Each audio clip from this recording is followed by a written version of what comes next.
Сайн байцгаана уу? Баянзүрх дүүргийн нийгмийн даатгалын газрын дарга Ариун Туяа байна. Баянзүрх дүүргийн хувьд 460 гаруй мянган хүн амтай, 8792 ажил олгогч, 121 мянган албан журмын даатгуулагч, 20.8 мянган сайн дурын даатгуулагчдад нийгмийн даатгалын үйлчилгээг хүргэн ажиллаж байна.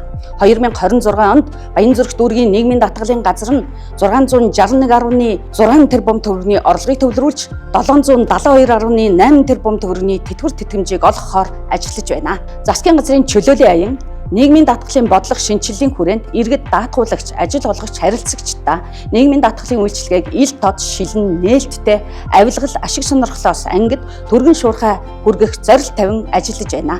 Энэ зорилтын хүрээнд нийгмийн даатгалын байгууллага нь үзүүлж буй үйлчилгээнүүдэд шат дараалан цахимжуулж, орон зайнаас үл хамааран төрийн үйлчилгээг хүргэн ажиллаж байна. Нийгмийн даатгалын орлогыг төвлөрүүлэх, тэтгэвэр тэтгэмжийг цаг хугацаанд нь олгох, хууль тогтоомжийг хэрэгжүүлэхэд хамтран ажилладаг ажил олгогч, даатгуулагч та бүхэндээ баярлалаа.